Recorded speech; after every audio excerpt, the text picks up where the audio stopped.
Aku berdiri di depan pintu kayu jati yang kokoh di sebuah villa mewah yang kukenal di kawasan Pondok Indah.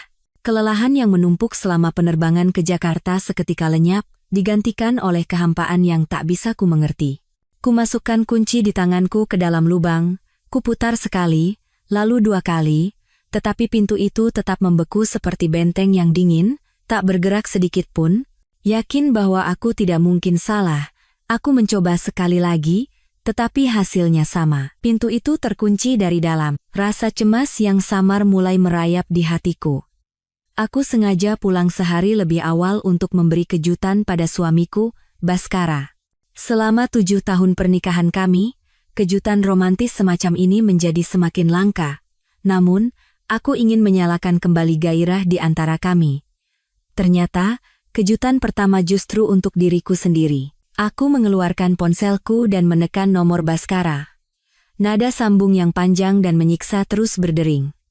Baru setelah dering kelima, ia mengangkat telepon. Suaranya terdengar panik dan terburu-buru. "Halo, Kirana, sudah selesai kerjanya?" "Iya, aku baru saja sampai. Aku di depan rumah kita, tapi kenapa pintunya terkunci dari dalam?" Aku berusaha menjaga suaraku setenang mungkin, hening selama beberapa detik di seberang sana. Samar-samar ku dengar suara deburan ombak dan musik yang keras. Baskara tidak sedang berada di ruang rapat. Jantungku mulai berdetak tak beraturan. Aku sedang rapat penting dengan mitra bisnis, sepertinya baru akan pulang larut malam. "Kamu naik taksi saja ke rumah orang tuamu dan istirahat di sana semalam. Besok aku langsung ke sana." Suaranya penuh dengan kebohongan, dan setiap kata yang diucapkannya terasa seperti jarum yang menusuk kepercayaanku. "Rapat di mana sampai seramai di pantai begitu?" tanyaku, menuntut. Hawa dingin mulai menjalar dari tulang punggungku. "Meeting di Surabaya, di dekat pantai." Pak Direktur memanggilku. "Aku tutup dulu ya. Nanti malam aku telepon lagi." "Aku cinta kamu." Dia menutup telepon dengan tergesa-gesa, tak memberiku kesempatan untuk bertanya lebih lanjut. "Aku cinta kamu." 3 kata itu bergema di kepalaku, terdengar begitu palsu dan menjijikkan. Selama 7 tahun terakhir, aku telah mendengarnya ribuan kali, tetapi tak pernah sekalipun terasa semual ini. Dengan lunglai, aku menyeret koperku menuju gerbang utama, berniat memesan taksi ke rumah orang tuaku. Tepat pada saat itu, seorang satpam kompleks yang sedang berpatroli melihatku dan menyapa dengan ramah. "Loh, Bu Kirana, sudah pulang dari perjalanan dinas?" Kelihatannya makin segar saja. "Iya, Pak Satpam, selamat siang, baru saja sampai." Aku memaksakan seulas senyum. "Pak, apa hari ini ada orang di rumah saya?" "Loh, Ibu tidak ikut liburan keluarga?" tanya Pak Satpam dengan mata membulat karena terkejut. "Baru kemarin pagi saya lihat Pak Baskara, Bapak, dan Ibu mertua Ibu, semuanya pergi ke bandara. Mereka dengan bangganya bilang mau liburan sekeluarga ke Bali, selama seminggu untuk merayakan kabar baik. Ada seorang gadis muda cantik juga, katanya itu pacar baru Pak Baskara, dan ada kabar gembira, dia sedang hamil, jadi mereka semua pergi berlibur bersama. Katanya Pak Wijaya senior senang sekali akan segera punya cucu laki-laki pertama." Saya sampai ikut mengucapkan selamat. Setiap kata dari Pak Satpam terasa seperti pukulan palu di kepalaku. Kabar baik, pacar, hamil, Bali, seluruh keluarga mertua. Pikiranku kacau, dipenuhi informasi yang mengerikan. Selubung kebohongan yang dirajut dengan susah payah oleh suamiku dan keluarganya telah terkoyak tanpa sengaja oleh pihak ketiga yang tidak tahu apa-apa. Aku tidak ingat bagaimana aku berpamitan dengan Pak Satpam. Ketika aku sadar, aku sudah kembali berdiri di depan pintu kayu jati itu, dan mataku dipenuhi oleh tekad yang menakutkan. Aku harus masuk ke rumah ini. Aku harus tahu kebenarannya.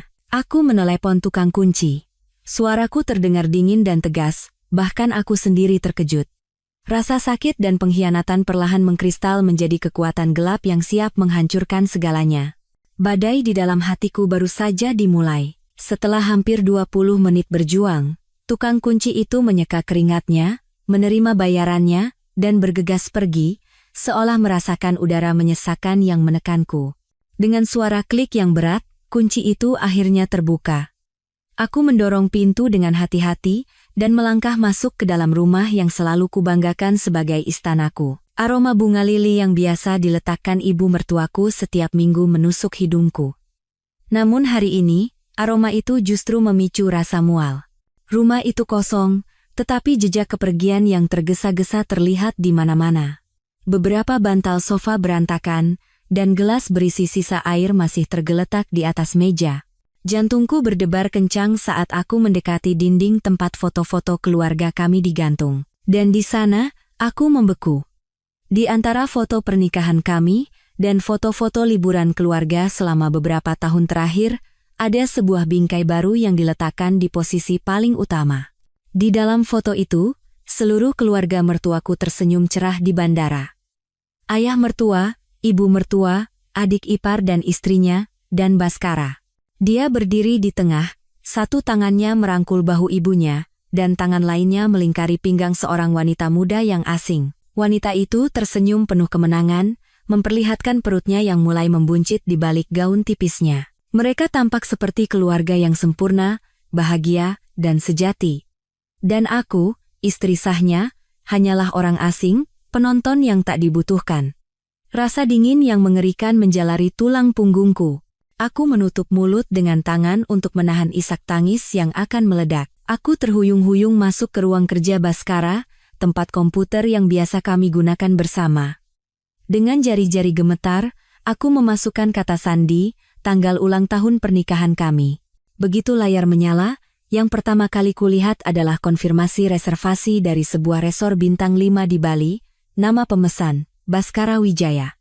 Nama tamu, Baskara Wijaya, Vania Lestari, tipe kamar, Ocean View Couple Suite. Durasi, 1 minggu. Setetes air mata panas akhirnya mengalir di pipiku. Aku mengklik aplikasi penyimpanan cloud keluarga, tempat yang sering kubanggakan kepada teman-temanku sebagai ruang untuk momen-momen bahagia, dan neraka yang sesungguhnya terbentang di depan mataku. Ratusan, bahkan ribuan foto diunggah dalam folder bernama Perayaan Calon Cucu di Bali. Foto Baskara menyuapi wanita itu.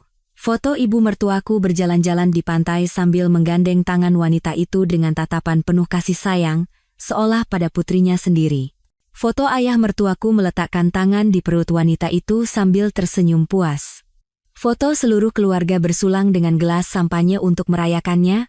Baskara dan wanita itu, Vania, duduk di kursi kehormatan. Mereka bahagia, mereka bersenang-senang, mereka merayakan pengkhianatan terhadapku. Di dunia mereka, aku telah dihapus dengan sempurna. Aku membuka setiap foto, merasakan sakit yang luar biasa seolah jantungku diremas. Ada juga foto close-up wajah Vania. Dia memiliki tatapan mata yang tajam dan senyum yang pura-pura polos namun provokatif. Seolah-olah dia menatap lurus ke arahku, menertawakan kebodohan dan ketidaktahuanku selama ini. Ada juga beberapa video pendek. Suara tawa yang riang. Suara ibu mertuaku memanggil Vania, menantu kita. Suara Baskara berjanji akan memberikan status resmi kepada mereka berdua setelah semua urusan selesai. Semua urusan. Semua urusan itu adalah aku. Aku adalah penghalang yang harus disingkirkan dari jalan kebahagiaan mereka, masalah yang harus diselesaikan. 7 tahun cinta. 7 tahun pengabdian. 7 tahun pengorbanan. Semuanya ditukar dengan kebenaran yang mengerikan ini. Aku tidak hanya dikhianati oleh pasangan hidupku, tetapi juga oleh seluruh keluarganya yang kuhormati dan kucintai seperti orang tuaku sendiri. Aku menutup layar laptop dengan suara bam, yang keras, bergema di ruangan yang sunyi. Kebenaran telah terungkap dengan kejam, tanpa ruang untuk keraguan atau pembelaan. Air mataku berhenti. Sebagai gantinya, dari lubuk hatiku yang terdalam, api kebencian yang ganas mulai berkobar. Jika mereka menginginkan perang, maka perang akan mereka dapatkan. Sebuah perang di mana aku tidak akan pernah menjadi pihak yang kalah.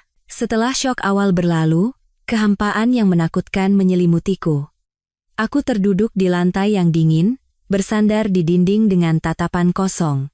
Aku mencoba menyusun kembali semua potongan teka-teki di kepalaku, mencari sinyal-sinyal yang telah kulewatkan. Panggilan telepon mendadak Baskara yang sering, perjalanan dinas yang tiba-tiba, Hadiah-hadiah mahal yang dipamerkan ibu mertuaku yang katanya dari teman Baskara, semuanya adalah bagian dari sebuah sandiwara rumit di mana aku adalah satu-satunya penonton yang tidak menyadarinya. Dengan langkah berat, aku berjalan ke balkon dan menghirup dalam-dalam udara malam Jakarta. Lampu-lampu kota berkelip di kejauhan, tetapi di mataku semuanya tampak kelabu. Tepat saat itu, aku melihat seorang ibu tetangga dari villa seberang sedang berjalan-jalan dengan anjingnya. Melihatku, ibu itu melambai. Bu Kirana, sudah pulang? Saya kira ikut pergi sama keluarga. Aku hanya bisa tersenyum miring. Iya, Bu. Ada urusan jadi saya pulang duluan. Ibu itu mendekat dan merendahkan suaranya dengan ekspresi canggung. Bu Kirana, jangan sedih ya dengar ini. Beberapa hari yang lalu sebelum mereka pergi, ibu mertua ibu mampir ke rumah saya. Bukan main bangganya dia pamer pacar baru Pak Baskara. Katanya cantik, baik hati, dan yang paling penting, sedang mengandung cucu laki-laki pertama yang berharga untuk keluarga Wijaya.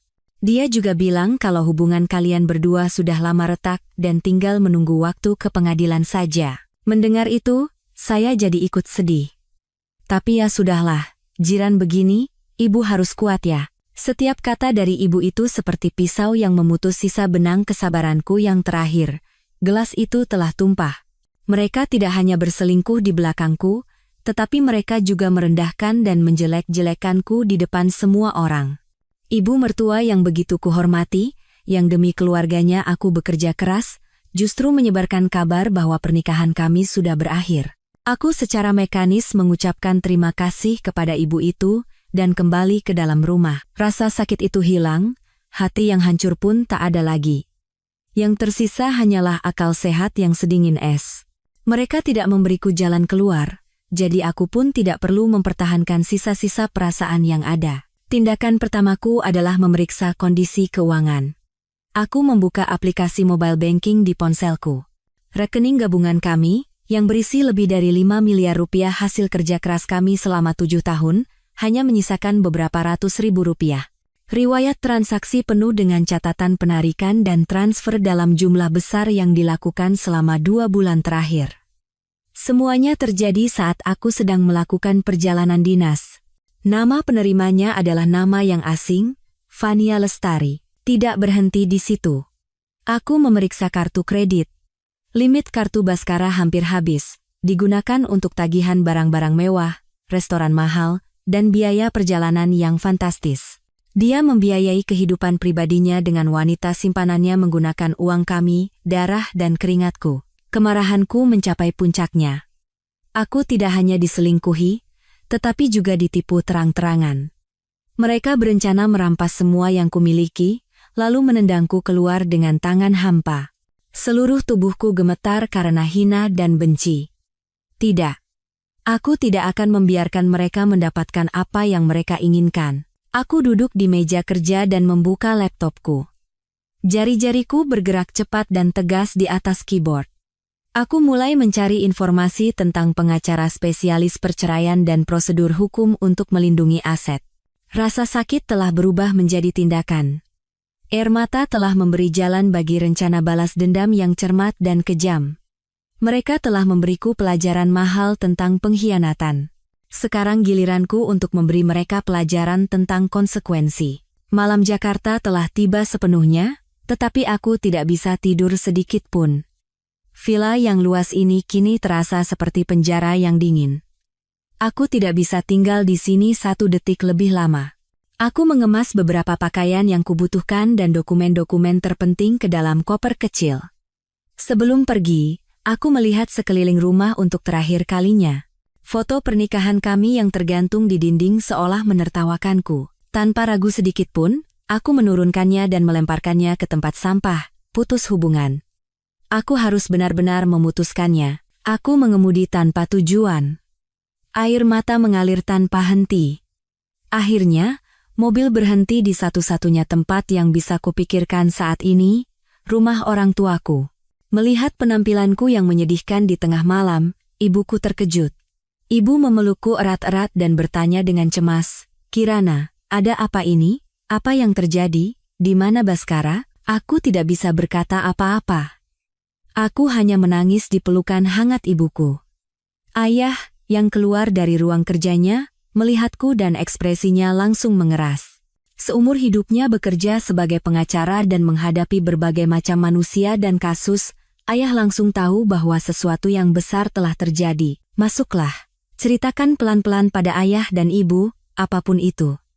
Suara ayah rendah dan hangat, dan anehnya memiliki kekuatan untuk menenangkan. Di ruang tamu di bawah cahaya lampu kuning, aku menceritakan semuanya. Dari pintu yang terkunci, liburan keluarga mertua ke Bali, wanita simpanan yang hamil, foto-foto itu, hingga rekening bank yang kosong. Aku mulai dengan isak tangis, tetapi suaraku perlahan menjadi lebih jelas dan tegas. Tangisan di awal telah berubah menjadi kemarahan yang jernih. Setelah mendengar semua ceritaku, ibuku gemetar karena marah. Ya Tuhan, bagaimana bisa ada manusia tak tahu malu seperti itu? Seluruh keluarga menipu putriku? Kasihan sekali Kiranaku, betapa beratnya ini untukmu. Ibu menangis sambil memelukku. Ayah diam. Duduk di kursi malasnya dengan kedua tangan terkepal, matanya menajam. Keheningan ayah lebih menakutkan daripada ribuan omelan. Setelah ceritaku selesai, ayah perlahan membuka mulutnya. Setiap kata diucapkannya dengan tegas. Nak, dengarkan ayah baik-baik. Pertama, cukup sudah menangis dan bersedih. Mulai saat ini, kamu harus kuat. Kamu tidak melakukan kesalahan apapun, merekalah yang salah. Jangan pernah biarkan dirimu hancur. Aku mengangguk dan segera menyeka air mataku. Kedua, lanjut ayah, kita tidak akan membiarkan mereka lolos begitu saja. Ini bukan kasus perselingkuhan biasa. Ini adalah penipuan, penggelapan aset, dan bahkan bisa menjadi tindakan kriminal yang melibatkan pemalsuan dokumen. Ayah tidak akan membiarkanmu diperlakukan tidak adil. Tapi ayah, apa yang harus aku lakukan sekarang? Tanyaku dengan suara yang masih bergetar. Hal pertama yang harus kamu lakukan adalah mencari pengacara yang sangat kompeten. Ayah menatap lurus ke mataku. Masalah ini tidak bisa lagi diselesaikan dengan emosi. Harus diselesaikan secara hukum. Ingat Reza, anak sahabat ayah, Pak Mahendra. Dia sekarang adalah salah satu pengacara terbaik di Jakarta di bidang perceraian dan sengketa properti. Dia tajam, tegas, dan tidak akan membiarkanmu dirugikan. Reza Mahendra. Aku ingat dia. Kami teman seangkatan di SMA dan cukup akrab. Reza cerdas dan jenaka, tetapi juga sangat blak-blakan. Aku dengar dia menjadi pengacara setelah belajar di luar negeri dan sangat sukses. Sudah lama kami tidak berkomunikasi. Ayah akan meneleponnya. Dia pasti akan segera datang. Sementara itu, istirahatlah. Pertarungan ini akan panjang, jadi kamu harus menyimpan tenagamu. Melihat ketegasan ayah dan kasih sayang ibu, aku merasa mendapatkan kekuatan. Aku tidak lagi sendirian. Aku memiliki keluarga yang mendukungku, aliansi yang kokoh yang baru saja terbentuk. Malam ini, aku akan tidur di kamar masa kecilku, di bawah perlindungan orang tuaku. Dan besok pagi, saat matahari terbit, aku akan memulai pertempuranku. Perang untuk mendapatkan kembali keadilan, kehormatan, dan semua yang menjadi hakku. Belum sampai 1 jam setelah ayah menelepon, bel pintu berbunyi. Reza datang lebih cepat dari yang kuduga. Teman lamaku yang dulu kurus, tinggi, dan berkacamata tebal, kini telah menjadi pria dewasa yang gagah dengan setelan jas mahal. Hanya tatapan matanya yang tajam dan tajam di balik kacamata yang masih sama seperti dulu. Om, Tante, selamat malam, dan Kirana. Reza membungkuk memberi hormat kepada orang tuaku, lalu menoleh padaku. Matanya sejenak menunjukkan simpati, tetapi dengan cepat berubah menjadi fokus seorang profesional. Aku sudah dengar garis besarnya dari Om. Kirana, kita langsung ke pokok permasalahan.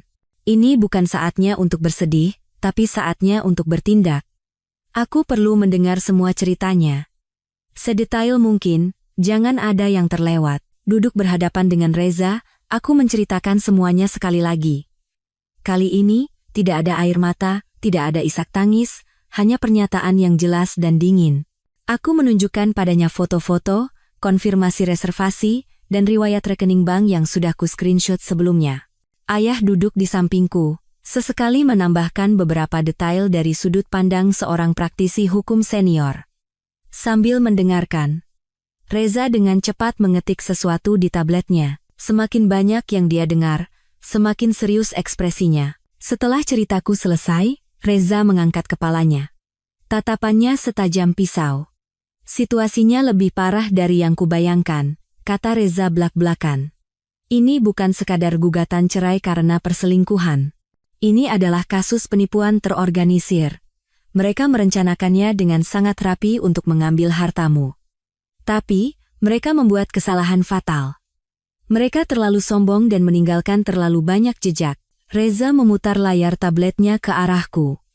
Di atasnya, tergambar sebuah peta pikiran yang jelas. Ini strategi kita. Kita akan menyerang dari 3 arah.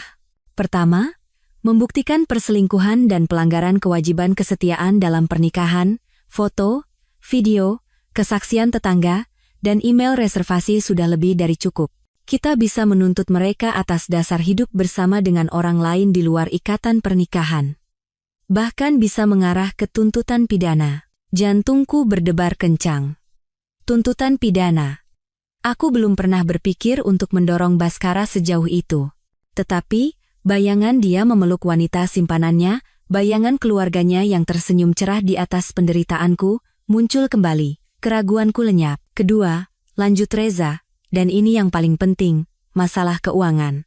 Kita harus membuktikan bahwa Baskara menggelapkan aset bersama, menyalahgunakan dana perusahaan, dan bahkan kemungkinan memalsukan tanda tanganmu untuk mengambil pinjaman. Kamu bilang dia direktur di perusahaan keluarga, kan? Aku butuh semua informasi tentang perusahaan itu. Kita akan menuntut audit keuangan independen. Aku curiga dia menggunakan uang perusahaan untuk membelikan wanita itu rumah atau mobil. Bagaimana kita bisa mendapatkan informasi itu? Tanyaku cemas. Tepat saat itu, bel pintu berbunyi lagi. Ibuku membuka pintu, dan yang masuk adalah sepupuku, Mas Danu. Dia mengenakan pakaian sipil, tetapi postur dan pembawaannya tidak bisa menyembunyikan profesinya sebagai seorang polisi. Aku langsung datang setelah ditelepon Om. Mas Danu menatapku dengan tatapan khawatir. Kamu tidak apa-apa? Aku baik-baik saja. Aku menggelengkan kepala. Mas, kebetulan sekali kamu datang. Kami butuh bantuanmu sekarang. Ayah menjelaskan situasinya secara singkat kepada Mas Danu. Setelah mendengar, wajahnya mengeras. Dia menepuk pundakku dan berkata kepada Reza, apa yang bisa saya bantu?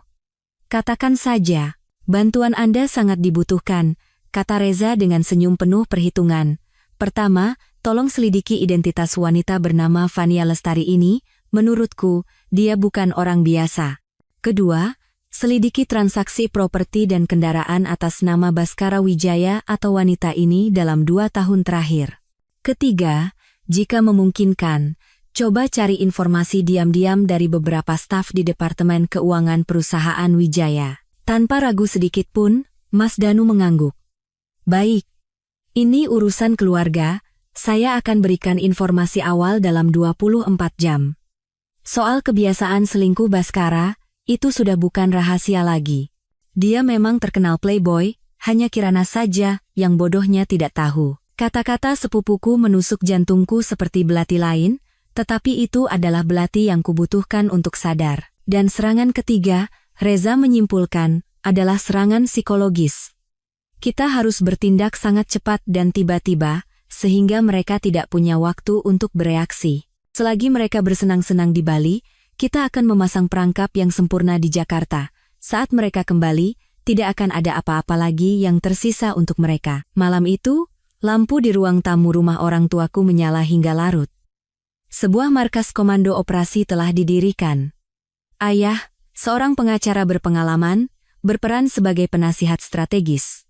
Reza, dengan ketajamannya, berperan sebagai komandan utama yang merancang setiap langkah. Mas Danu berperan sebagai tim intelijen yang mengumpulkan informasi.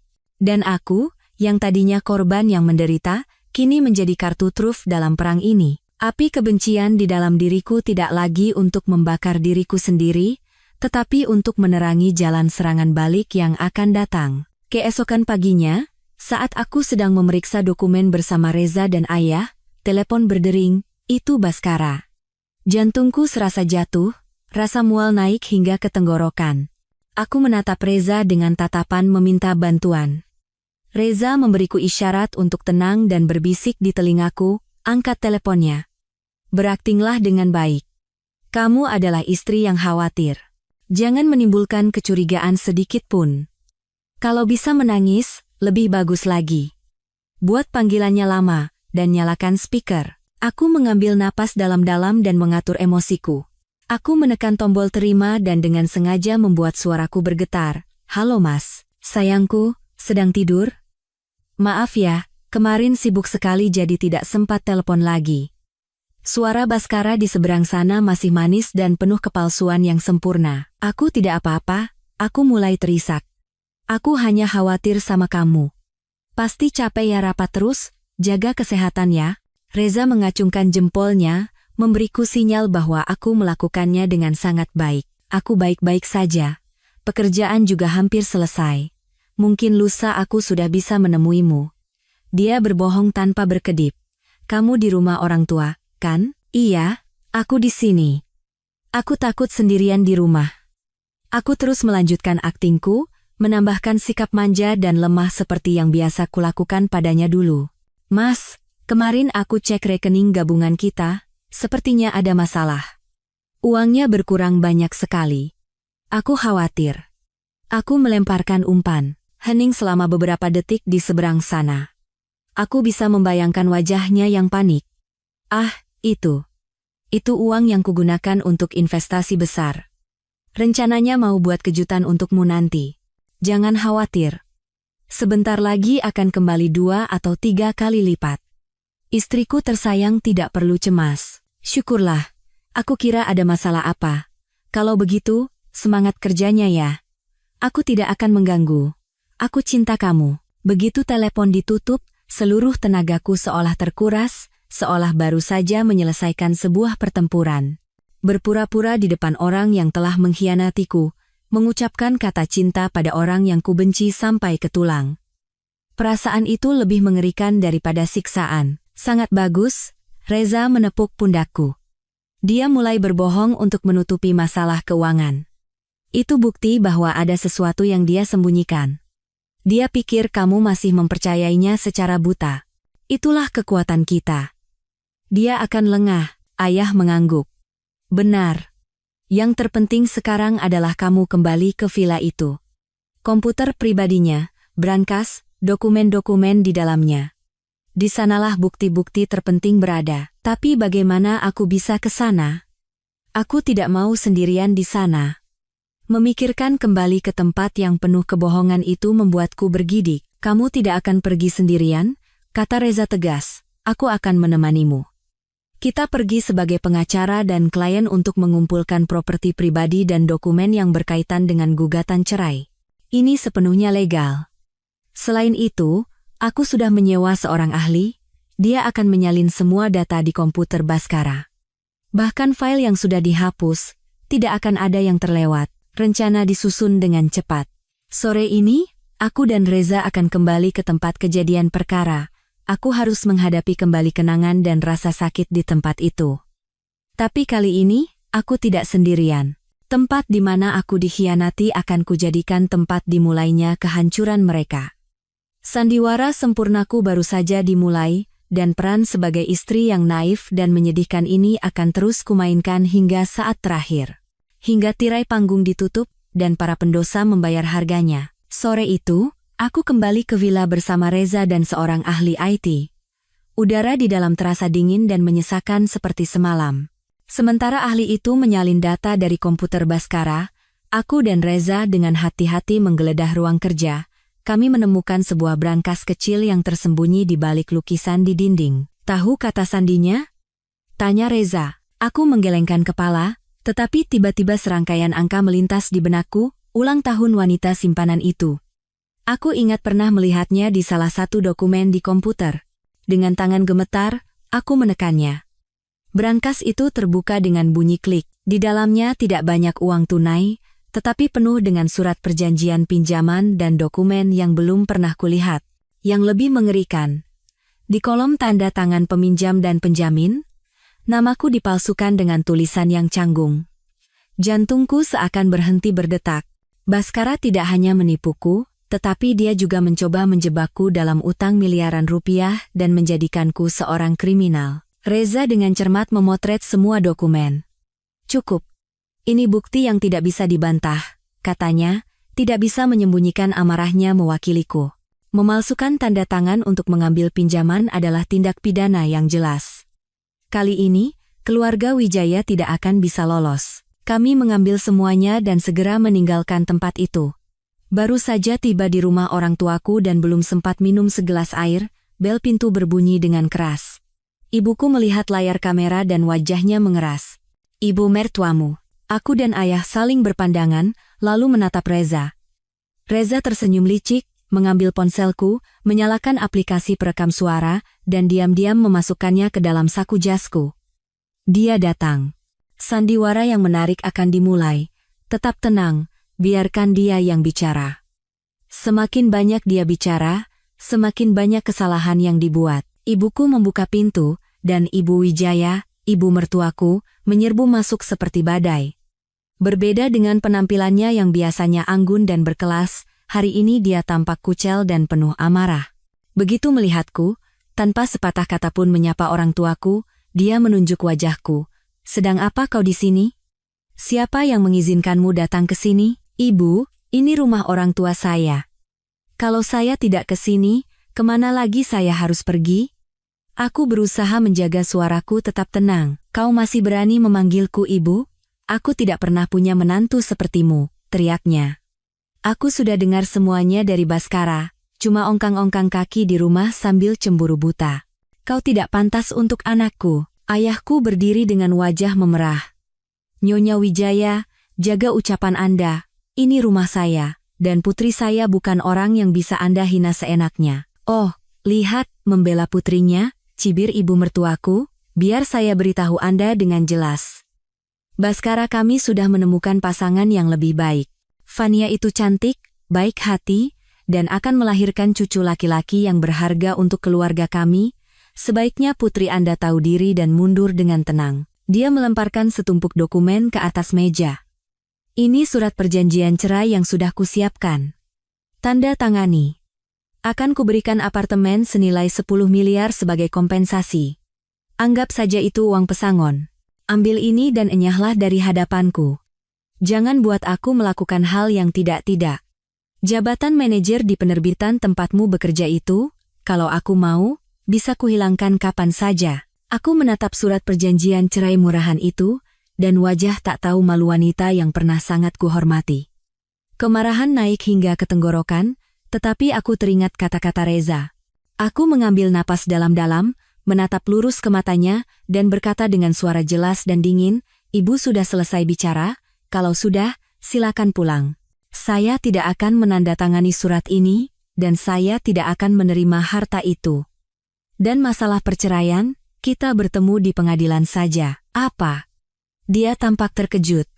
Dia tidak pernah membayangkan menantunya yang selalu penurut dan patuh berani berbicara padanya dengan sikap seperti itu. Saat dia hendak berteriak dan memaki lagi, Reza keluar dari kamar. Di tangannya ada ponsel dengan layar perekam yang menyala. Selamat sore, Nyonya Wijaya. Saya Reza Mahendra, pengacara Ibu Kirana Dewi. Sejak Anda masuk ke rumah ini, semua percakapan Anda, termasuk ancaman dan paksaan, semuanya telah direkam. Ini akan menjadi bukti yang sangat menarik di pengadilan. Terima kasih sudah jauh-jauh datang dan memberikan kami hadiah ini. Wajah ibu mertuaku memerah, lalu pucat pasi. Dia tergagap, menunjuk-nunjuk kami, lalu terhuyung-huyung pergi, tidak lupa melontarkan satu kata makian. Pintu dibanting dengan keras. Aku terduduk lemas di kursi. Seluruh tubuhku gemetar. Reza mematikan rekaman dan tersenyum padaku. Buktinya datang sendiri. Langkah selanjutnya, kita akan bersilaturahmi dengan Nyonya Fania. Malam itu, Mas Danu mengirimkan sebuah berkas tebal kepada Reza. Informasi tentang Fania Lestari terungkap sepenuhnya. Dia berusia 24 tahun, berasal dari kota kecil, putus sekolah lebih awal dan datang ke Jakarta. Pekerjaannya tidak jelas, tetapi riwayat asmaranya sangat berwarna. Dia secara profesional menarget pria-pria kaya parubaya yang sudah menikah. Baskara bukan korban pertamanya, dan mungkin bukan yang terakhir. Seperti dugaan, seorang pemburu profesional, gumam Reza. Yang lebih penting, Mas Danu berhasil menemukan alamat apartemen mewah yang dibelikan Baskara untuk Fania. Sebuah apartemen super mewah di Kebayoran Baru, atas nama Fania Lestari.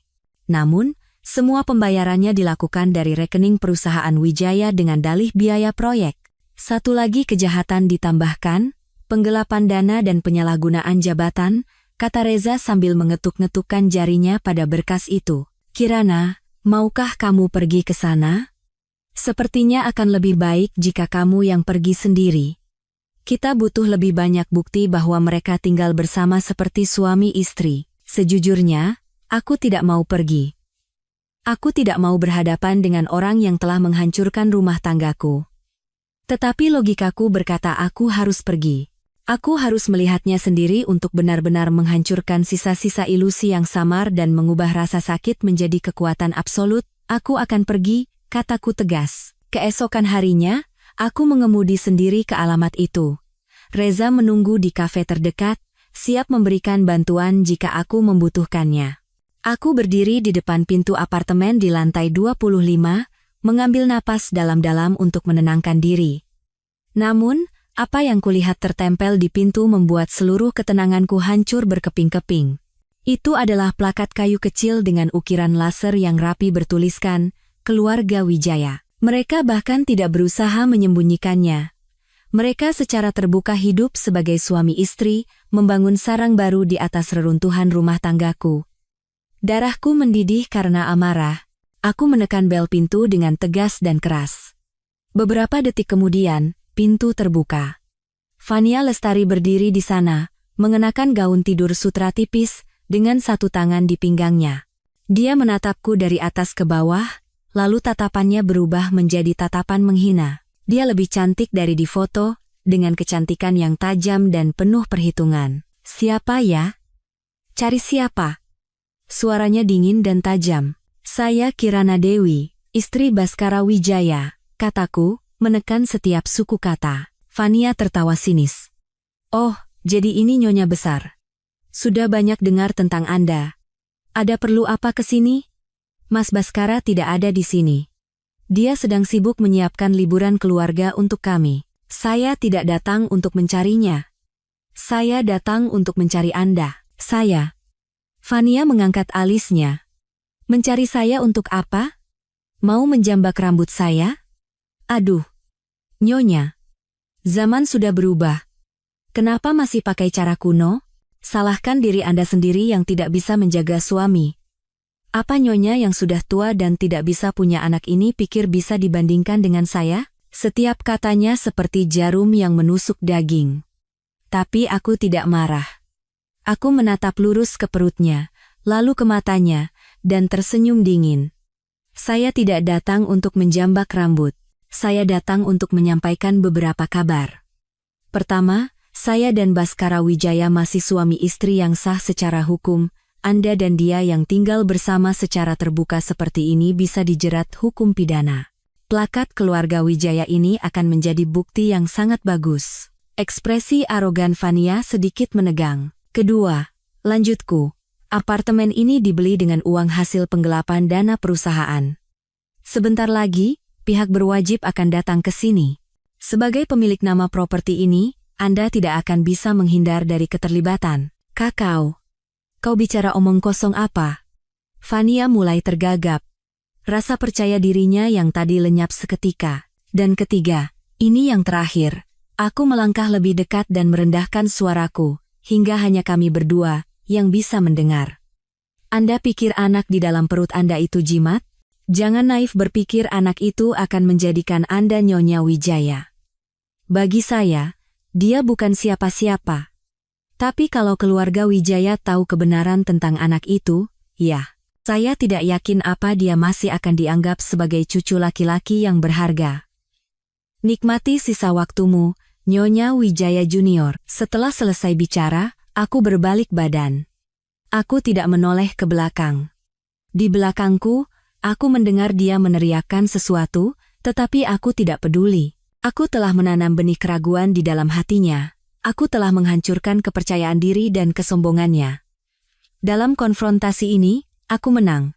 Dan ini baru permulaan. Setelah kembali dari pertemuan dengan Vania, anehnya aku merasa lebih ringan.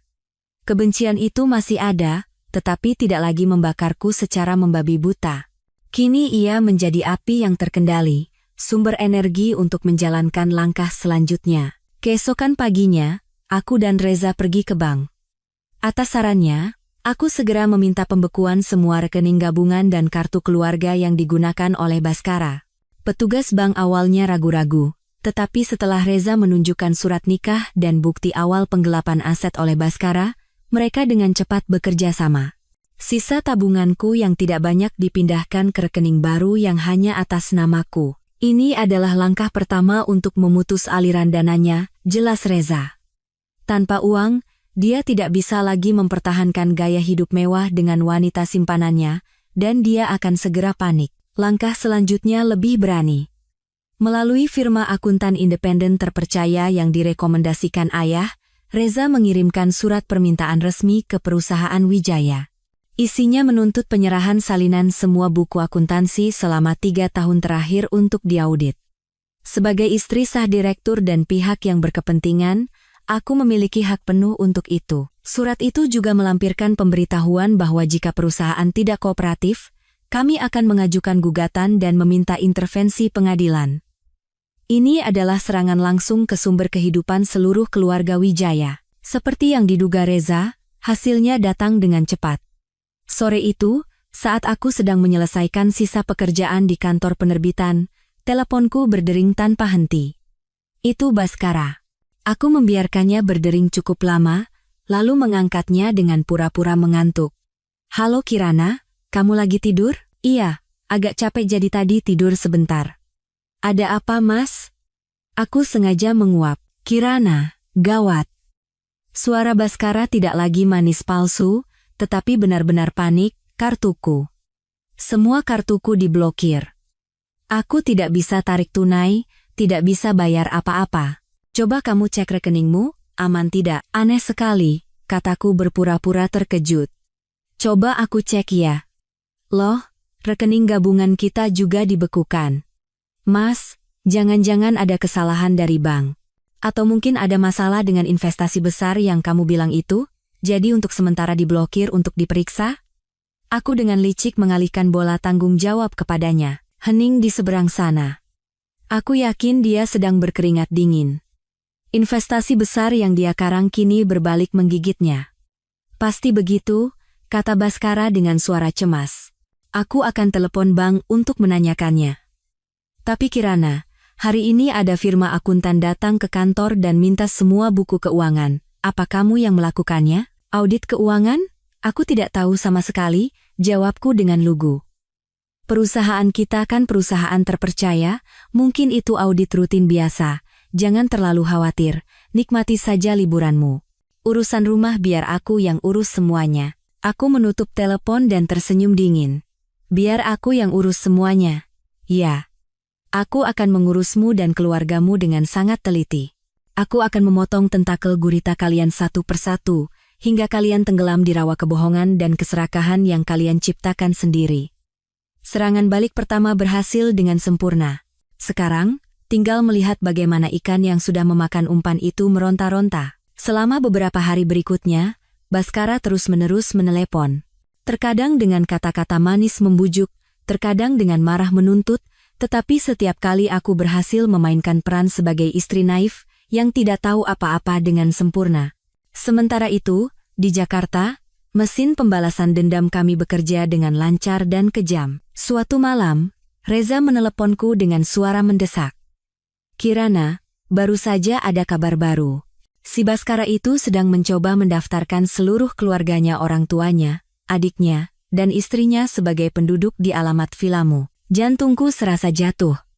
Untuk apa? Untuk apa lagi? Untuk melegalkan klaim mereka atas rumah itu, suara Reza menajam. Villa itu memang harta Gonogini, tapi sertifikatnya atas namamu sendiri, kan? Jika alamat seluruh keluarganya terdaftar di sana, nanti di pengadilan mereka bisa menggunakan itu sebagai alasan untuk menimbulkan sengketa. Mengatakan itu adalah satu-satunya tempat tinggal keluarga, bahwa mereka berkontribusi dalam pemeliharaan dan renovasi. Mereka bisa mengarang cerita apa saja. Kita harus segera menghentikan ini. Bagaimana caranya? Tanyaku cemas. Jangan khawatir. Aku sudah menduga ini akan terjadi. Dan sekaranglah saatnya kita menggunakan kartu truf kita, kata Reza dengan suara penuh percaya diri. Ingat dokumen pinjaman dengan tanda tangan palsu yang kita temukan di brankas? Itu bukan hanya bukti penipuan, tapi juga bukti karakter tak bermoral seluruh keluarga itu. Kita tidak hanya akan menghentikan pendaftaran kependudukan mereka, kita akan membatalkan data kependudukan mereka sama sekali. Membatalkan data kependudukan? Aku membeku. Itu adalah serangan yang sangat fatal. Itu akan membuat seluruh keluarga menjadi warga negara hantu. Mereka tidak akan bisa melakukan transaksi sipil apapun jual beli, bepergian, bahkan berobat ke rumah sakit. Apa itu mungkin?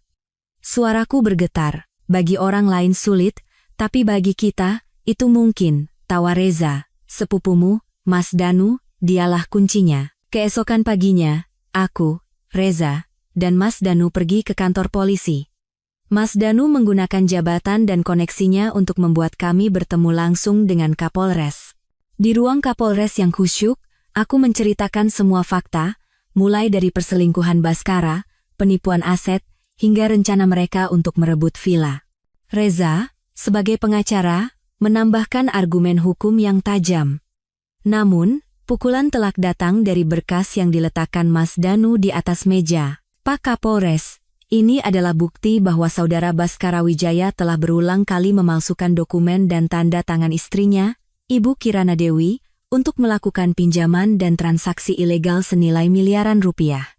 Tindakan ini menunjukkan bahwa karakter pihak yang bersangkutan tidak baik dan memiliki niat untuk menipu serta memperoleh keuntungan secara tidak sah. Saat ini, keluarga Wijaya sedang mencoba mendaftarkan kependudukan mereka di alamat Ibu Kirana, untuk merampas asetnya. Kami menilai ada kemungkinan bahwa data kependudukan mereka yang ada saat ini juga mengandung unsur-unsur yang tidak sah dan tidak transparan. Untuk mencegah tindakan ilegal lebih lanjut dan untuk membantu penyelidikan, kami secara resmi meminta agar data kependudukan seluruh anggota keluarga Wijaya dibekukan sementara, dan jika ditemukan cukup bukti, agar dibatalkan. Kapolres memeriksa berkas itu, wajahnya semakin mengeras. Dia menatapku dengan tatapan simpatik, lalu mengangguk ke arah Mas Danu. Baik, berkas ini akan saya tangani secara pribadi. Jangan khawatir, akan kami proses dengan tegas sesuai hukum dan peraturan yang berlaku. Saat keluar dari kantor polisi, sinar matahari Jakarta terasa menyilaukan, tetapi aku merasakan hawa dingin di tulang punggungku. Aku baru saja melancarkan pukulan mematikan ke seluruh keluarga itu. Aku telah merampas hak paling dasar mereka sebagai warga negara. Mereka akan segera menyadari bahwa tanpa data kependudukan, mereka bukan siapa-siapa. Liburan mereka akan berakhir dalam mimpi buruk yang tidak pernah mereka bayangkan. Sementara keluarga Wijaya terjebak di Bali, berjuang dengan kartu yang tidak berguna dan masa depan administrasi yang tidak jelas, aku memutuskan untuk melancarkan serangan terakhir.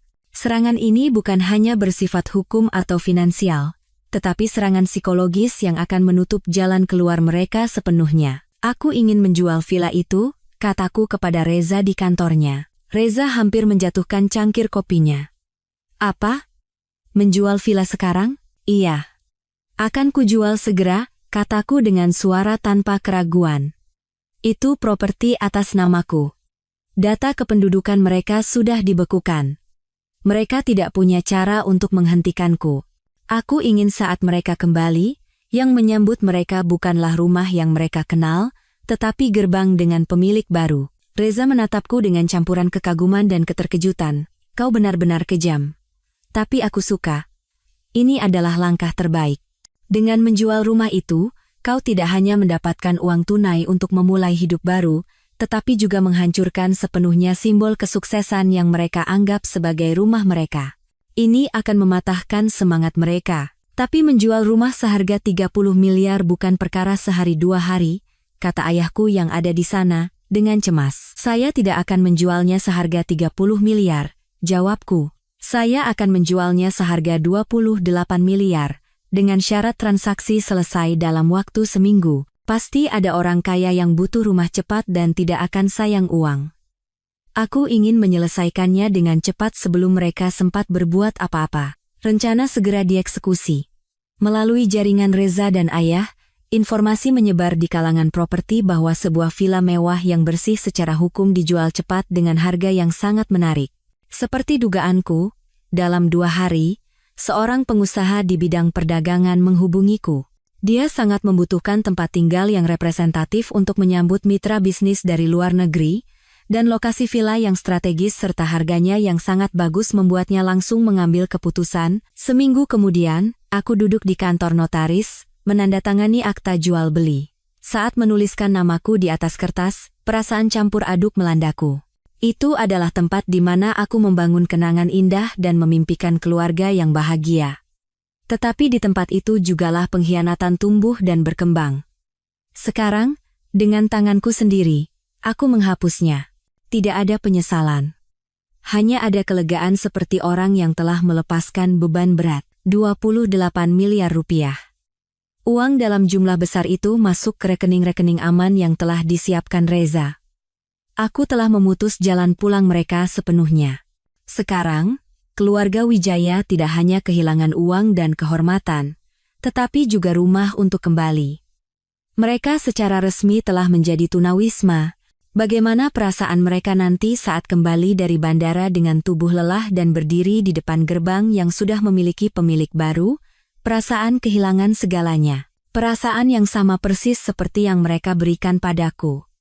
Rencana balas dendamku berjalan lebih sempurna dari yang kuduga. Rencana balas dendamku berjalan dengan sempurna, bahkan lebih dari itu. Setiap langkahku mendorong keluarga Wijaya lebih dalam ke jurang keputusasaan. Seharusnya aku merasa puas dan lega, tetapi anehnya, belakangan ini tubuhku sering terasa tidak enak. Setiap pagi, rasa mual tiba-tiba menyerang. Nafsu makanku hilang, dan tubuhku selalu lelah, ingin berbaring di tempat tidur saja. Awalnya, aku hanya mengira ini karena stres yang berlebihan. Perang ini telah menguras fisik dan mentalku. Melihatku pucat dan kurus, ibuku menjadi sangat cemas. Kirana, bagaimana kalau kita periksa ke dokter? Ibu tidak tenang melihatmu begini, ibu temani ya. Untuk menenangkan ibuku, aku pergi ke sebuah rumah sakit internasional.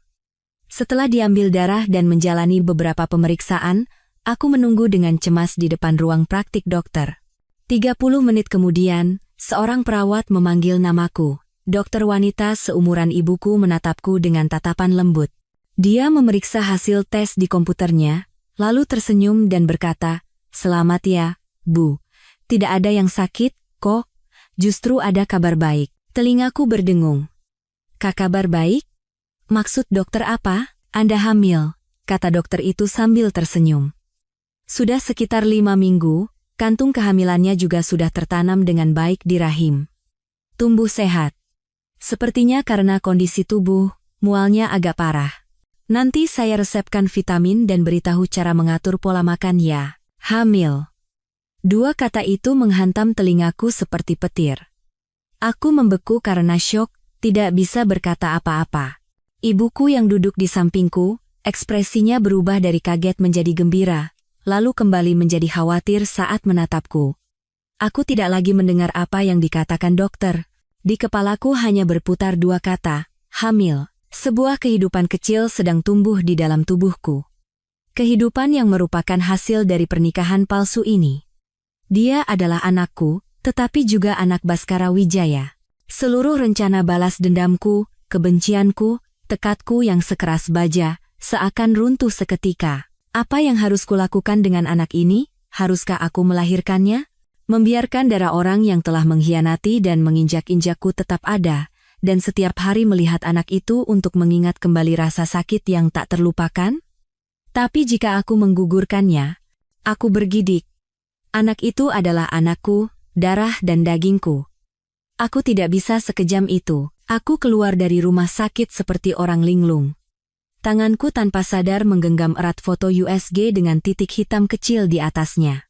Titik hitam yang sangat kecil, tetapi membawa beban bertonton yang mengguncang segalanya. Perangku kini menjadi jauh lebih rumit dari yang pernah kubayangkan. Aku tidak lagi berjuang hanya untuk diriku sendiri. Aku juga harus menentukan nasib satu nyawa yang tidak berdosa. Jalan di depanku tiba-tiba menjadi lebih kabur dan gelap dari sebelumnya. Beberapa hari setelah mengetahui kehamilanku adalah hari-hari terburuk. Aku mengurung diri di kamar, tidak mau bertemu siapapun, termasuk orang tuaku. Konflik batin merobek-robek diriku. Di satu sisi, naluri keibuanku muncul, ingin melindungi kehidupan kecil di dalam perutku. Di sisi lain, logikaku berteriak bahwa anak ini adalah sebuah kesalahan, sebuah ikatan takdir buruk yang menghubungkanku dengan keluarga Wijaya. Rencana balas dendamku sedang menuju klimaks, tetapi kehadiran anak ini membuatku ragu. Apa yang harus kulakukan? Saat aku sedang terperosok dalam jurang keputusasaan, sebuah telepon masuk dari nomor yang tidak dikenal. Aku tidak mau mengangkatnya dan mengabaikannya, tetapi nomor itu terus-menerus menelepon. Akhirnya, karena kesal, aku mengangkatnya dengan niat untuk memarahi. Halo? Siapa ini? Apakah ini dengan Ibu Kirana Dewi, istri dari Bapak Baskara Wijaya? Di seberang sana, terdengar suara seorang wanita tua yang rendah dan sedikit serak. Benar. Siapa ya? Tanyaku waspada. Saya Sarah. Sarah Wijaya. Tante kandung Baskara. Aku membeku. Tante Baskara. Aku tidak pernah mendengar tentang orang ini dari siapapun di keluarga Wijaya. Setahuku, ayah mertuaku adalah anak tunggal. Seolah membaca pikiranku, wanita itu melanjutkan, Anda pasti terkejut. Kakak saya, yaitu ayah mertua Anda, Pak Wijaya, sudah memutuskan hubungan dengan saya lebih dari 20 tahun. Dia ingin tidak ada yang tahu tentang keberadaan saya. Lalu kenapa Anda menelepon saya? Aku masih belum menghilangkan kecurigaanku. Beberapa hari ini saya mengamati urusan Anda, kata Ibu Sarah. Saya tahu semua tentang perselingkuhan Baskara dan bagaimana seluruh keluarganya menipu Anda. Anda melakukannya dengan sangat baik. Pembekuan rekening, pembatalan data kependudukan, penjualan rumah, sangat tegas. Seperti melihat diri saya di masa lalu, ada nada getir dalam suaranya. Saya menelepon karena ingin membantu Anda. Musuh dari musuhku adalah temanku, kan? Anda dan saya punya musuh yang sama, keluarga kakak saya. Kenapa saya harus percaya pada Anda? Saya tidak meminta Anda langsung percaya. Mari kita bertemu dulu, katanya. Ada beberapa hal menarik yang ingin saya tunjukkan pada Anda. Dengan ini, seluruh keluarga Wijaya tidak akan bisa mengangkat kepala mereka lagi. Malam ini jam 8, saya tunggu di kafe bernama Sunyi di daerah Kemang. Setelah selesai bicara, dia menutup telepon. Aku duduk termangu. Pikiranku kalut. Tante kandung yang sudah putus hubungan selama 20 tahun tiba-tiba muncul dan menawarkan bantuan untuk balas dendam. Ini sangat aneh, tetapi dalam situasi ini, aku tidak punya apa-apa lagi untuk dirugikan. Aku memutuskan untuk menemuinya. Tepat jam 8 malam, aku tiba di kafe Sunyi. Sebuah kafe kecil yang tersembunyi di gang yang tenang. Ibu Sarah sudah duduk menunggu di sudut. Terlihat berusia awal 60-an, rambutnya sudah memutih, tetapi tatapan matanya masih tajam, memancarkan ketegasan dan pengalaman. Dia sama sekali tidak mirip dengan ayah mertuaku. Saat aku duduk, dia tidak berbelit-belit dan langsung ke pokok permasalahan. Dia meletakkan sebuah tas kerja tua di atas meja. Di dalam ini ada semua dokumen asli perusahaan Wijaya, katanya. Perusahaan yang saya dirikan bersama kakak saya. Tapi saat perusahaan mulai sukses, dia dengan cara licik menendang saya keluar dan merampas semua saham saya.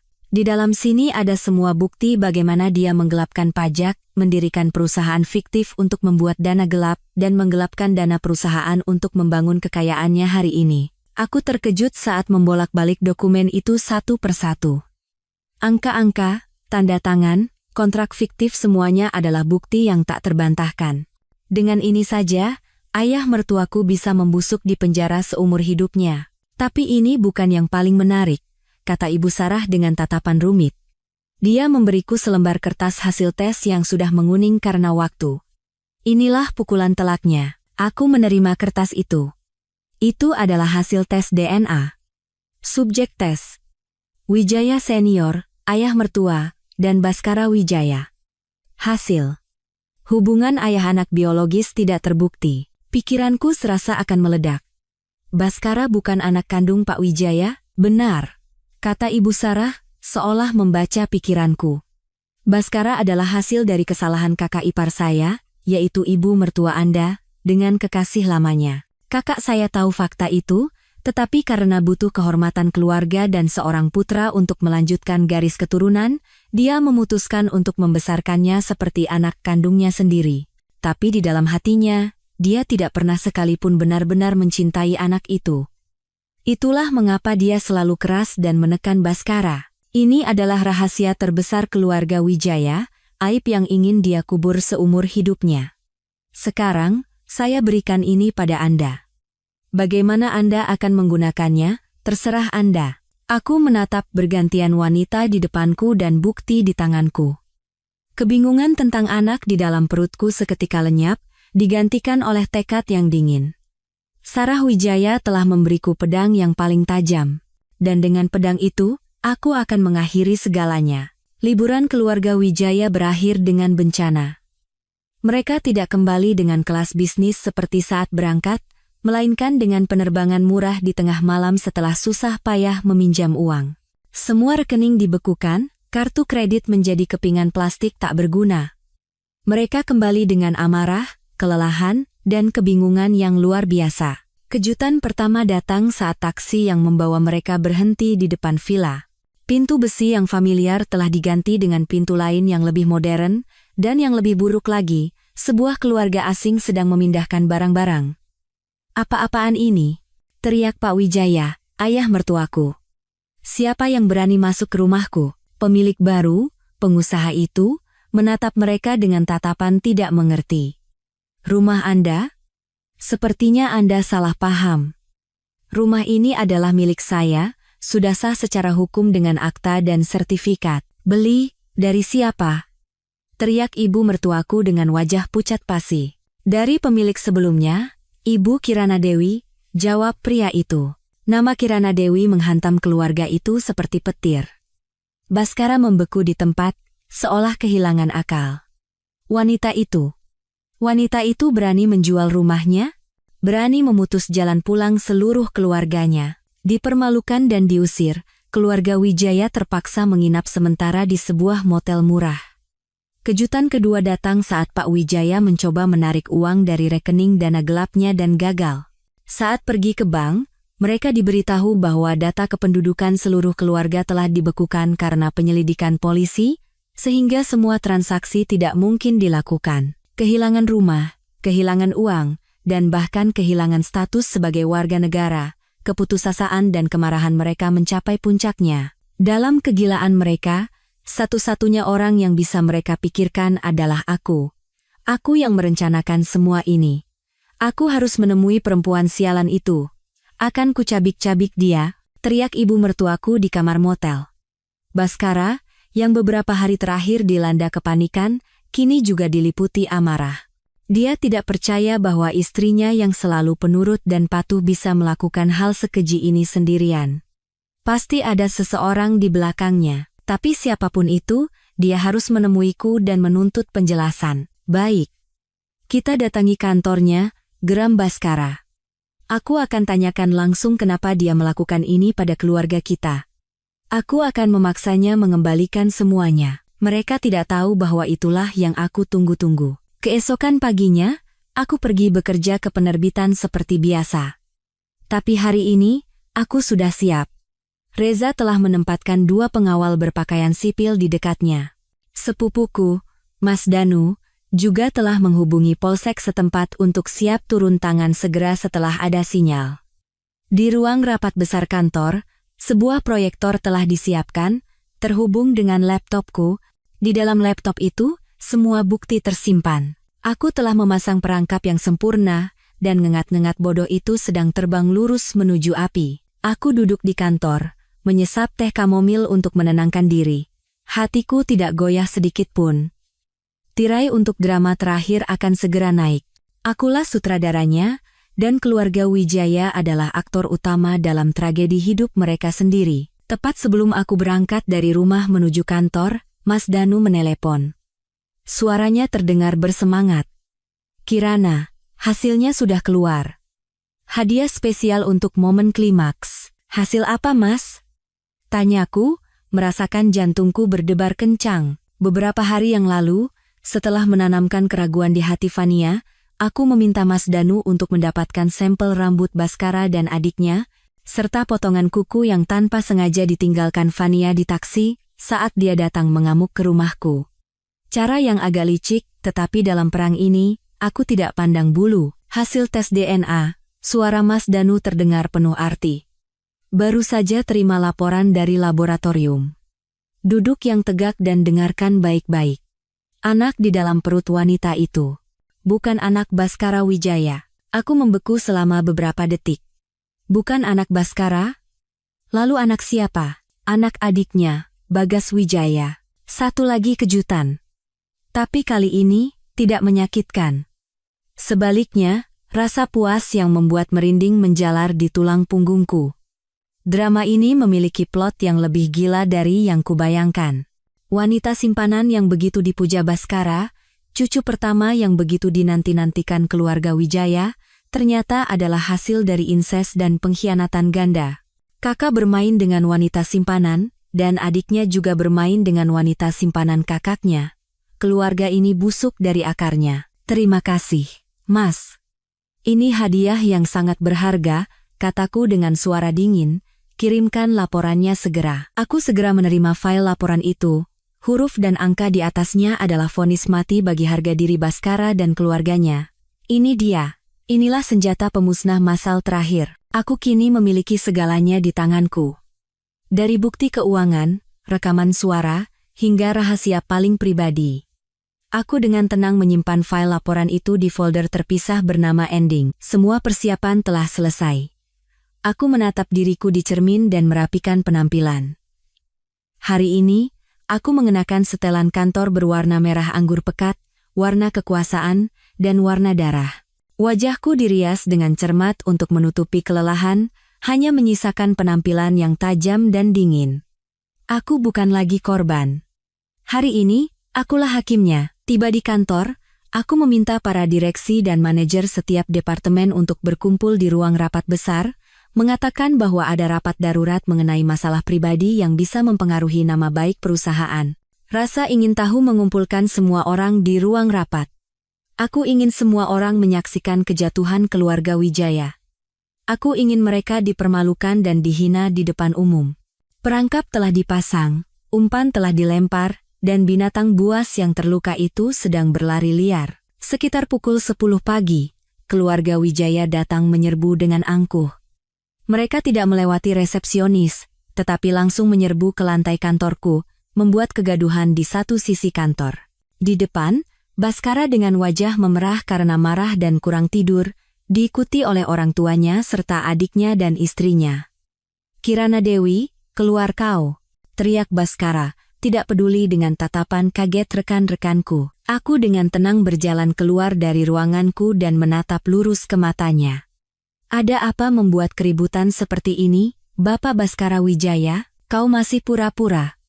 Ibu mertuaku berlari ke depan dan hendak menamparku, tetapi dihalangi oleh pengawal. Apa yang kau lakukan pada keluarga kami? Kenapa rumah itu dijual? Kenapa rekening kami dibekukan? Kenapa data kependudukan kami dibatalkan? Aku tersenyum lembut. Pertanyaan-pertanyaan itu sebaiknya kita bicarakan di ruang rapat. Di sini terlalu banyak orang. Dan kebetulan, saya juga punya sesuatu yang ingin saya tunjukkan pada kalian. Setelah selesai bicara, aku berjalan masuk ke ruang rapat besar, di mana para pimpinan dan rekan-rekanku sudah duduk. Keluarga Wijaya, meskipun curiga, ikut masuk berbondong-bondong untuk menuntut kejelasan. Setelah semua duduk, aku mengambil remote proyektor dan naik ke podium. Pintu ruang rapat ditutup. Selamat datang, keluarga Wijaya, aku memulai, suaraku menggema di ruangan. Hari ini saya mengundang kalian semua untuk menunjukkan sebuah drama kecil di mana keluarga kalian adalah bintang utamanya. Judul dramanya adalah Pengkhianatan. Layar proyektor menyala. Gambar pertama adalah foto-foto mesra Baskara dan Fania di Bali. Suara gumaman terdengar di ruang rapat dan wajah Baskara menjadi pucat pasi. Babak pertama. Perselingkuhan, kataku dengan suara datar. Bapak Baskara Wijaya, selama masih dalam ikatan pernikahan yang sah dengan saya, secara terang-terangan menjalin hubungan dan memiliki anak dengan Nona Fania Lestari. Seluruh keluarga Wijaya mengetahui fakta ini, namun membiarkannya, menutupinya, bahkan merayakannya dengan gembira. Aku menekan tombol berikutnya.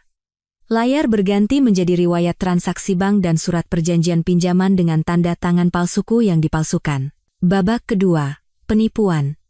Bapak Baskara Wijaya telah menggelapkan dana perusahaan, menggelapkan aset bersama, dan memalsukan nama saya untuk mengambil pinjaman miliaran rupiah.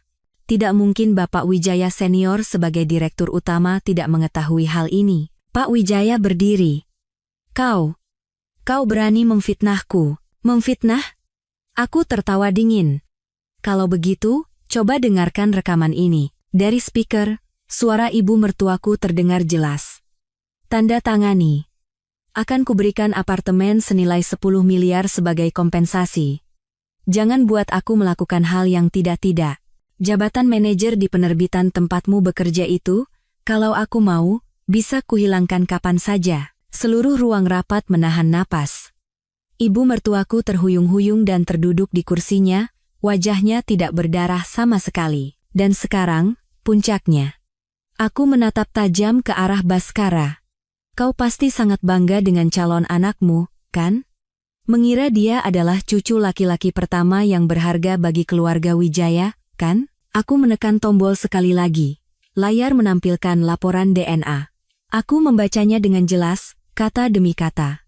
Hasil tes DNA antara Bapak Bagas Wijaya dan janin dari Nona Fania Lestari. Kesimpulan, hubungan ayah anak biologis terbukti. Seluruh keluarga Wijaya membeku. Baskara menatap adiknya dengan tajam. Tatapannya berubah dari tidak percaya menjadi kegilaan, dan istri adiknya pingsan di tempat. Belum selesai, kataku dengan suara sedingin es. Masih ada satu rahasia terakhir. Rahasia yang Bapak Wijaya senior simpan selama puluhan tahun. Aku menampilkan hasil tes DNA tua yang diberikan oleh Sarah Wijaya di layar. Bapak Baskara Wijaya, putra yang selalu Bapak tekan dan perlakukan dengan keras, sebenarnya bukan anak kandung Bapak. Itulah pukulan terakhir. Baskara benar-benar hancur. Dia berteriak seperti binatang buas yang terluka dan berlari ke arahku, mencoba mencekikku, akan kubunuh kau. Tetapi sebelum tangannya menyentuhku, pintu ruang rapat terbuka lebar, polisi menyerbu masuk. Semuanya jangan bergerak. Mas Danu memimpin di depan, dengan dingin memborgol Baskara. Baskara Wijaya, Anda ditangkap atas tuduhan percobaan penganiayaan. Bapak Wijaya senior, Ibu Wijaya, Bapak Bagas Wijaya, Anda semua harus ikut ke kantor polisi atas tuduhan penipuan, penggelapan, pencemaran nama baik, dan turut serta dalam perzinahan. Seluruh keluarga Wijaya diseret keluar di bawah tatapan ngeri para karyawan perusahaan. Drama telah berakhir. Aku menatap punggung mereka, tanpa sadar meletakkan tangan di perutku. Badai telah berlalu, dan akulah satu-satunya yang selamat. Kejadian di penerbitan itu meledak seperti bom. Salah satu rekan kerjaku yang diam-diam merekam situasi konfrontasi itu, entah bagaimana bocor ke media sosial. Dalam semalam, ceritaku menjadi pusat perbincangan. Media-media online besar berlomba-lomba membuat berita utama, manajer wanita di penerbitan bongkar perselingkuhan, penipuan, dan rahasia kelahiran mengejutkan keluarga konglomerat. Badai media menerpa dengan dahsyat, tetapi kali ini, alih-alih menelanku, badai itu justru mengangkatku. Opini publik hampir 100% berpihak padaku. Orang-orang menyebutku mawar berduri dalam baju zirah, memuji kecerdasan, keteguhan, dan ketegasanku. Mereka marah pada perilaku keluarga Wijaya, mengutuk kekejaman Baskara, ketidaktahuan malu ibu mertua, dan kebusukan sebuah keluarga. Komunitas-komunitas wanita ramai membicarakan ceritaku sebagai contoh bagaimana harus melindungi diri dalam pernikahan. Di tengah mata badai, aku memilih diam. Aku mengambil cuti panjang dan kembali ke rumah orang tuaku, menghindari semua perhatian media. Satu-satunya yang kupedulikan sekarang adalah kehidupan kecil di dalam perutku. Malam itu, aku duduk di ruang tamu bersama orang tuaku. Setelah membaca semua artikel tentangku, ayah menatapku lama. "Nak, sekarang apa rencanamu dengan anak itu?" tanya ayah dengan suara rendah dan hangat. Aku diam-diam mengelus perutku. Ibu menggenggam tanganku dan berkata dengan tatapan penuh cinta, "Apapun keputusanmu, ayah dan ibu akan selalu mendukungmu. Kalau kamu mau melahirkannya, kita akan membesarkannya bersama. Dia adalah cucu kami, darah daging keluarga kita. Dia tidak bersalah." Kata-kata ibu membuat air mataku tumpah. Benar. Anak itu tidak bersalah. Yang bersalah adalah orang dewasa. Aku telah membalas dendam, dan orang-orang yang telah menyakitiku telah membayar harganya. Aku tidak bisa sekarang karena kebencianku merampas hak hidup sebuah nyawa yang tidak berdosa. Aku akan melahirkannya, kataku dengan suara tegas. Aku akan melahirkannya dan membesarkannya dengan baik. Anak ini adalah anakku. Hanya anakku seorang. Ayah dan ibu mengangguk dengan senyum lega. Pikiran yang bagus. Putri kami benar-benar sudah dewasa. Sementara itu, tokoh lain dalam cerita ini juga membuat keputusannya sendiri. Choyura, setelah melihat video yang menghebohkan itu dan mengetahui bahwa semua rahasia telah terbongkar dan keluarga Wijaya telah hancur, tidak ragu sedikit pun. Dengan kelicikan seorang penipu profesional, Yora mengambil semua sisa uang tunai yang diberikan Bhaskara, mengemasi barang-barangnya, dan menghilang tanpa jejak. Ketika polisi mendatangi apartemen mewah di Kebayoran Baru, yang menyambut mereka hanyalah ruangan kosong dan plakat keluarga Wijaya yang tergeletak di lantai. Dia telah melarikan diri jauh, membawa uang haram dan janin yang nasibnya tidak menentu, meninggalkan kekacauan bagi orang-orang yang pernah dia janjikan jiwa. Beberapa minggu kemudian, setelah semua mereda, aku menerima sepucuk surat dari rumah tahanan, surat dari Bhaskara. Dia ingin bertemu denganku. Reza menyarankan agar aku tidak pergi, tetapi aku berpikir lain. Untuk benar-benar menutup masa lalu, aku harus menghadapinya untuk terakhir kalinya. Aku mengunjungi rumah tahanan pada suatu sore yang mendung. Aku duduk menunggu di ruang kunjungan dengan sekat kaca tebal. Beberapa menit kemudian, Bhaskara dibawa keluar. Aku hampir tidak mengenalinya.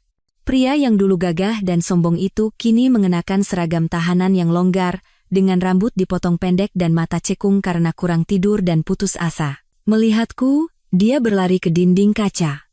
Ada secercah harapan di matanya. "Kirana, kau datang. Aku tahu kau akan datang," katanya dengan suara serak. Aku hanya duduk diam tanpa ekspresi. "Kirana, maafkan aku." Bhaskara menangis terlambat. "Aku tahu apapun yang kukatakan sekarang tidak ada gunanya, tapi aku benar-benar minta maaf. Aku salah, aku sampah. Manusia terburuk. Aku telah mengkhianatimu, menyakitimu. Pukul aku, maki aku, semua tidak apa-apa, tolong maafkan aku." "Maaf?" Aku tersenyum dingin. "Menurutmu apa yang bisa diubah oleh maafmu? Apakah luka di hatiku akan hilang? Apakah keluargamu bisa lolos dari hukuman?" "Tidak, aku tahu tidak." Bhaskara menggelengkan kepalanya dengan putus asa. "Aku tidak pantas meminta maaf. Aku hanya ingin bertemu denganmu karena ada yang ingin kukatakan." Dia menatap perutku dengan tatapan rumit. "Anak itu masih ada, kan?" Aku hanya menatapnya tanpa menjawab. "Kirana, tolong," dia memohon, menempelkan kedua tangannya di dinding kaca. "Jaga anak kita. Dia tidak bersalah. Dia darah dagingku. Tolong, beri aku kesempatan untuk menjadi ayahnya. Bahkan dari dalam penjara. Nanti setelah aku keluar, aku akan bekerja seperti kerbau seumur hidup untuk kalian berdua." "Anakku," koreksiku dengan suara dingin. "Anak ini adalah anakku, tidak ada hubungannya denganmu atau keluarga Wijaya." Bhaskara membeku, tetapi kemudian mengangguk dengan getir. "Ya, anakmu. Asalkan kau menjaganya, aku sudah cukup." Dia ragu sejenak, lalu merendahkan suaranya seolah berbisik, "Ada satu hal lagi yang harus kukatakan padamu, tanteku, hati-hati dengan wanita itu. Sarah Wijaya." Aku mengerutkan kening. Wanita itu tidak sesederhana yang kau pikirkan, kata Baskara. Ada ketakutan di matanya. Dia membenci keluarga kami, membenci ayahku. Dia membantumu bukan karena dia baik, tapi karena dia punya tujuannya sendiri. Kekejamannya melebihi apa yang bisa kau bayangkan. Hati-hati, Kirana. Jangan menjadi bidak catur berikutnya. Setelah selesai bicara, waktu kunjungan habis. Saat diseret pergi oleh petugas, Baskara terus menoleh ke arahku, menggumamkan dua kata, hati-hati. Aku ditinggal sendirian, tenggelam dalam pikiran yang rumit. Peringatan dari orang yang tidak bisa dipercaya, tetapi itu menanamkan benih keraguan di hatiku. Sarah Wijaya, siapa dia sebenarnya? Tapi aku segera menggelengkan kepala dan menepis pikiran itu. Siapapun dia, apapun tujuannya, perangku sudah berakhir. Mulai sekarang, aku akan hidup hanya untuk diriku dan anakku. Masa lalu kutinggalkan di balik dinding kaca tebal ini. 1 tahun kemudian, aku duduk di balkon sebuah apartemen kecil yang cantik di Semarang, menghadap ke laut. Angin laut dengan lembut membelai rambutku, membawa aroma garam dan ketenangan yang luar biasa. Jakarta, dengan segala kebisingan dan kenangan menyakitkannya, kini telah menjadi masa lalu. Aku memilih kota yang damai ini untuk memulai hidup baru. Tangisan bayi dari dalam kamar membuyarkan lamunanku. Aku tersenyum dan masuk ke dalam. Di atas tempat tidur bayi yang putih, seorang malaikat kecil sedang menggeliat. Anak itu mirip denganku, dengan mata hitam besar dan bulat, serta hidung yang mancung. Aku memberinya nama Anindya, berharap hidupnya akan selalu damai dan bebas. Kelahiran Anindya telah menyembuhkan semua luka di hatiku.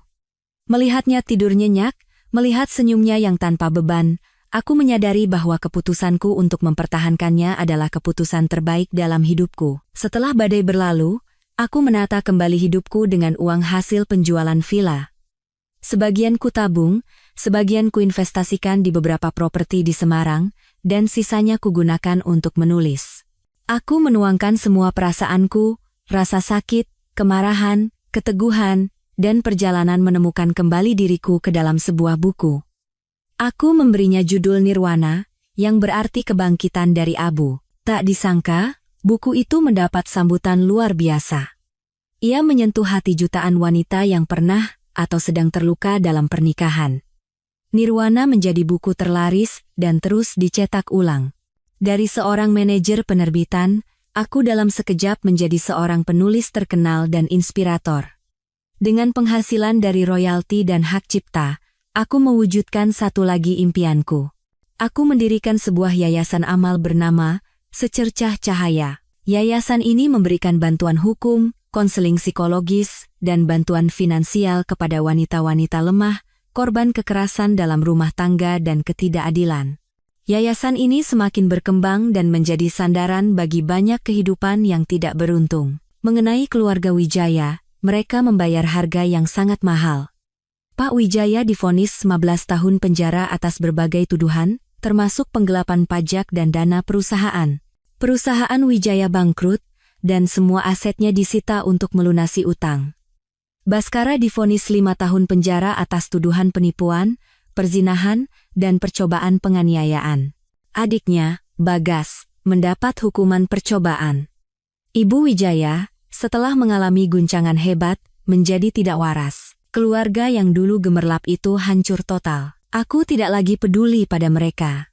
Hidupku kini hanya tentang Anindya, buku, dan yayasan Secercah Cahaya. Dalam kesederhanaan itu, aku menemukan kedamaian dan makna hidup. Yayasan Secercah Cahaya mengadakan acara penggalangan dana di sebuah resort tepi pantai di Semarang. Sebagai pendiri, aku sibuk menyambut para donatur dan tamu. Anindya, yang baru saja berusia 1 tahun, berada dalam gendongan ibuku, sedang belajar berjalan. Dia menjadi bintang acara. Semua orang gemas dan menyayanginya. Saat sedang berbincang dengan para tamu, sebuah suara yang familiar terdengar dari belakangku. Kirana, kan? Kirana Dewi? Aku menoleh dan melihat seorang pria tinggi berwajah ramah dengan penampilan intelektual dan berkacamata tersenyum padaku. Aku tertegun sejenak, lalu mengenalinya. Dava? Dava Pratama, benar? Iya, ini aku, dia tertawa. Tidak kusangka akan bertemu denganmu di sini. Aku sudah membaca bukumu. Bagus sekali.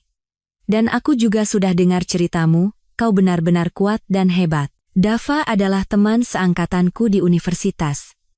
Dia selalu pemalu dan baik hati, teman yang diam-diam sering membantuku dalam studi. Setelah lulus, kami kehilangan kontak, dan aku tidak menyangka akan bertemu lagi di sini setelah bertahun-tahun. Dia sekarang menjadi seorang arsitek dan sedang berada di Semarang untuk proyek resor baru, dan kebetulan mengetahui acara yayasan dan datang. Kami berbicara lama tentang masa lalu, masa kini, dan perubahan masing-masing. Dava sangat menyenangkan diajak bicara. Tatapannya saat melihatku dan Anindya selalu hangat dan tulus. Dia tidak mengungkit-ungkit masa laluku yang menyakitkan, hanya mendengarkan dengan tenang dan berempati. Malam itu, saat aku sedang menidurkan Anindya, sebuah pesan masuk dari nomor yang tidak dikenal. Ini aku, Baskara. Sepertinya aku akan segera bebas bersyarat. Bisakah kau mengirimkan satu saja foto anak kita? Aku sangat merindukannya. Aku membaca pesan itu tanpa emosi, lalu dengan tenang menghapusnya. Bagiku, pria itu sudah mati. Beberapa hari kemudian, Dava datang ke rumahku. Dia tidak membawa bunga atau hadiah mahal. Sebaliknya, dia memberikan sebuah miniatur rumah kayu kecil yang cantik buatannya sendiri untuk Anindya. Anakku menyukai mainan barunya, memeluknya erat-erat. Dava duduk di lantai dan dengan sabar bermain dengan Anindya. Pemandangan itu terasa begitu hangat dan damai. Dia mengangkat kepalanya, menatapku, dan tersenyum lembut. Kirana, mungkin ini terlalu cepat, tapi kalau kau tidak keberatan, bolehkah aku sering-sering datang menjenguk kalian berdua? Aku menatapnya, lalu menatap Anindya yang tertawa riang. Aku merasakan kehangatan merayap di hatiku yang telah lama membeku. Aku tersenyum dan mengangguk. Pagi yang baru sedang menyingsing di kota pantai yang indah. Tidak ada lagi badai, hanya ada sinar matahari keemasan, laut biru, dan harapan akan kebahagiaan yang baru, utuh, dan berharga.